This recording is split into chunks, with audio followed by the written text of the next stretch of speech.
The Game Time. I'm Roz Golden-Woode. He's 3D Dennis Scott. We got you covered. We got all your updates and highlights and recaps from today's NBA action. And 3D, do you want to start with the West Coast? Please, let's do that. All right, well, let's head over to Anaheim, where the Lakers and the Clippers played today. All right, LeBron James not playing for the Lakers tonight. So we go over to Anaheim, check out the game. LeBron's there showing up, talking to the fans. Sorry, fan, need a little rest. The young guys are getting something done. And it's a sweet pass from Rondo into Kyle Kuzma. Nice finish. Rondo doing what he does best. And Montrezl Harrell working inside for the slam and the Clippers. Mean move, young fella. Okay, Beasley, with his head up, finds Josh Hart cutting. Moving well without the basketball, Hart. More for the Lakers. This time around, it's Lance Stevenson. Okay, Lance. Not ready to dance yet, but you warming up. He tied the game up at 32 with that acrobatic layup. Okay, the rookie, Shai Gilgeous-Alexander, blows past the defense. Oh, I like this young man right here. Doc Rivers over the summertime said he has a great feel for the game. Okay, check this out. It's still preseason. Rondo with the turnover, but he's having some fun here. Oops, at Avery Bradley, it's Rondo who comes over and touches the shoulders of Doc Rivers, having some fun. Yeah, they're champions together. They won a championship together back in the day. All right, Kuzma finishes. He had 15 points in the game. At halftime, Clippers up 1. Gilgeous-Alexander finds Tobias Harris, who finishes. He had 18 points in the game. Tobias Harris, I got a feeling he's going to have a big year this year for some reason. All right, and for the Lakers, JaVale McGee with the big one-handed slam over Gortat. They're tied at 56. Third and fourth quarter, Lou Will doing what Lou Will does. Lou, get buckets. Makes that 3. And this time comes off the screen. Another one. He had 19 points. And the Clippers get the W. Leave it, Lou. One thing we know about you, you get buckets, little fella.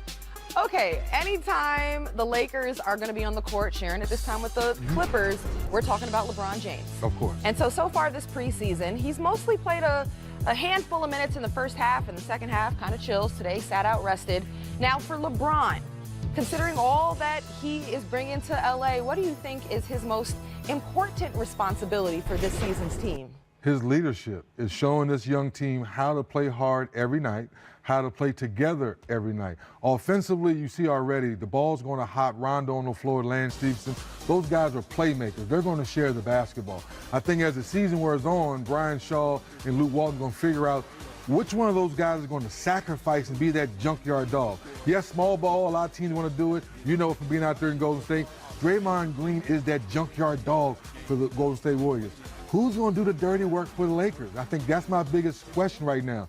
Brandon Ingram, love what he's doing. Kuzma, love what he's doing. You get ball back, he's going to fit in there. Rondo's going to teach him how to play defense. But who's going to be that guy who's going to rebound, play the defense, do all the dirty work to take them to the next level? And you've heard Lakers team talk about it. Even hearing the Warriors talk about playing small ball, the question always is, all right, are we going to compete on the glass? Yes. Right, and so one guy for the Lakers, Kyle Kuzma, this offseason has worked on putting on weight. He's gotten stronger. But how much of a learning curve is that to suddenly be thrown in the post with those big guys and then have to thump with them? It's a huge learning curve to the last part you just said, the thumping, the banging. You don't want Kuzma night in and night out banging with 5 men like that. There are going to be certain nights with small ball, you're playing certain teams, they go small, you can do that. But night in, night out, I think JaVale McGee will probably be that center you have on the floor when you try to say a big guy and 4 small, a forward, so to speak. You go out there and play. But watching these highlights right here, the ball movement, the spacing on the floor, that's what LeBron loves, getting to the basket. I'm not concerned offensively because you have enough guys willing to share and playmakers. It's defensively, when will you buy in? I'm so glad you said defensively because Kuz actually was talking about it. He's like, the big man on the court defensively is the anchor. He's seeing everything and talking about where people need to go. And he admitted being able to understand what he's seeing and vocalize that to everyone is an adjustment. Now, another guy who might play some 5, could you see LeBron there this season? Yes. How much? How much? Once again, once LeBron says in his mind that I'm going to be 0.5 because we know the ball's going to be in his hands offensively, but he's strong enough to guard a lot of big men in this league. The question is, does he want to do it night in, night out because that physicality will wear you down? Okay, Lakers aren't the only team in LA, all right? There's no team there? There's no team there? Hey, the Clippers are still there, and it's not a rebuild, okay? Right. So one of their rookies doing very well, Shai Gilgeous-Alexander, What have you seen from him so far? I've seen a lot. Those long arms, feel for the game. I had a couple games over the summer in the Vegas Summer League, and talking to Doc Rivers after one of the games saying, during the workouts, we knew he had a feel for the game, but now when you put him in play, like plays like that, it's hard to see that at Kentucky because there's not a lot of pick and rolls, a lot of zones. Now you're putting this young man in a man's game, so now he's showing you that he can come off the pick and roll, he can find open people. And once he mastered the jump shot a little bit better, I think the sky's the limit. Looking forward to watch his progress. All right, we got some action. We were in the West Coast. We're going to head to the East Coast. Coming up, it's only preseason, but things still got heated between the Cavs and the Celtics. We'll have pictures and reaction next. Burning Questions season preview begins 5:30, and for 5 nights, the guys answer the most interesting and obscure questions facing the NBA. On Tuesday, they'll discuss the beasts of the East. Now, obviously, Kyrie Irving and the Boston Celtics will be a part of that discussion, and on Saturday, they took on the Cavaliers from the Q. There's that guy, Coach Brad Stevens. And the 8th overall pick, Colin Sexton of the Cavs. All right, first quarter action. Sexton doing well for a rookie. Someone tells you you've been in the gym working on that stop and pop jump shot. Yes, and he had 13 points in the game. All right, we're still in the first quarter, and things start to heat up and get a little spicy. Rozier makes the pull-up jumper. Oh, wait a minute. Oh, whoa. Right. Aaron you said Baines, spicy? That's more than spicy. What would you call it? Baines and J.R. Smith have to be separated. Remember, J.R. Smith pushed Baines in the chest, but Marcus Smart does not like it. He has to be restrained by 2 teammates, taking them to the ground. J.R. Smith waves goodbye as Smart was ejected from the game, and Smith was given a technical foul. Well, in the beginning, Raj, you look at it, it looks like it's boxing out, and then Baines and JR, they get into it, they lock elbows, and you know, JR's been around a long time, so he's not going to back down. But that number 36 there getting thrown out the game, he's a junkyard dog. Right. He's about that life, as they say. Right, and J.R. Smith waved goodbye as he was ejected. All right, let's head to the second quarter. The game did continue. Decker, crossing up Jason Tatum, makes the layup. Ooh, don't make him fall like that. Woo. Okay, Sammy boy. And at halftime, the Cavs are up 15. All right, second half action. J.R. Smith, not just getting in fights, also knocking down fadeaway jumpers. Well, there you go, JR. Sometimes we get into a little bit, Raj, to get you going. Right. All right, Jason Tatum working in traffic. Mean. That's mean right there. 8 points in the game, second-year player for the Celtics. Ante Zizic. Okay, Zizic, more opportunity, better moves. I like it, big fella. He was balling 7 for 8 from the field. He had 20 points, and the Cavs get the win. Don't write off the Cavs yet, Rod. I know a lot of people are writing off the Cavs, no LeBron and all that. Just not yet. I don't sleep Not on yet. anybody. All right, we have a little bit of reaction from that game, that spicy game, as we said, from Marcus Smart. Did they give you an explanation on Nope. your ejection as opposed Nope. to Jared's? Nope, none of that. It's fine with me. Like I said, I'm not too worried about it. I mean, like I said, I did the action, so whatever consequences come with it, come with it. Did you hear something specific from the crowd when you made a gesture? So is it just general? To be honest, I wasn't even worried about no crowd. Whatever happened, happened. JR know where I'm at. Everybody know where I'm at. It is what it is. Marcus, that's what I was going to ask. Are emotions a little running higher for you right now? Just Nah, they the same me. I've been like this.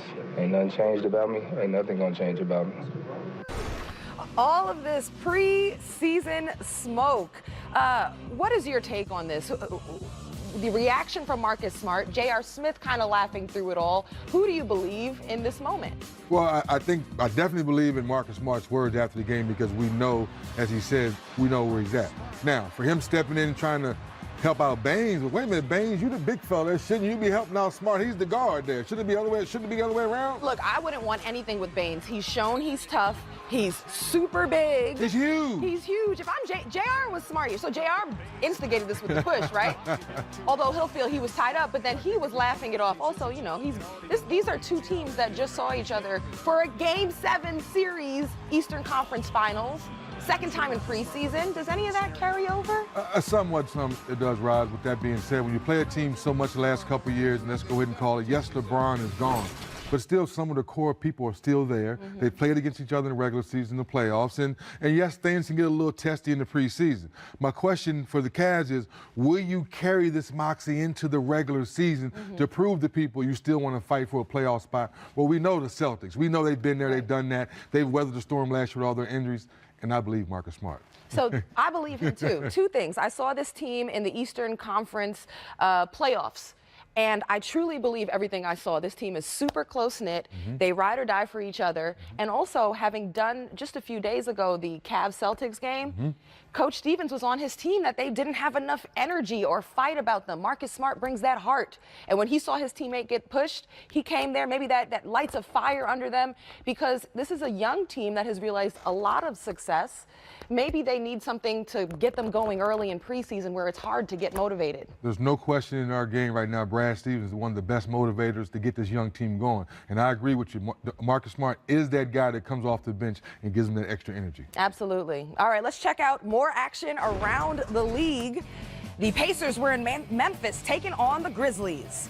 That's Jaren Jackson, the 4th overall pick, and he made an impact for the Grizzlies early. I love it, Rod. Straight to the paint. Yes, he can shoot the three, but he's a throwback. He likes to go down low. Speaking of the devil, shoot the three, big fella. I must know what's coming, huh? It's like you analyze basketball for a living, huh? There it is, back down low again. I love it. I love it. The rookie had 18.6 rebounds, and now Tariq Evans making his Pacers debut. Oh, nice little pass there. It's a bonus, finishing with the baby left. Showing he can do it all this time, finishing for himself, coast to coast. I heard a tweet get him to the free throw line. And this time out in the open court, sizing up the defense and making the layup. He finished with 12.6 rebounds, 3 assists. All right, let's go to the 4th quarter. One of the Holiday boys doing work. Holiday. 1st round pick, Aaron Holiday out of UCLA. He had 20 points in the game. All right, Grizzlies down 3, under 20 seconds left. Oh, a little misdirection. And a little opportunity. Oh! Yes, count it. Utah The bank won is the open that late at night in Memphis. Everybody guess loves so. it. They're tied at 94. We're going to overtime. Free basketball. Watanabe, now he's feeling it.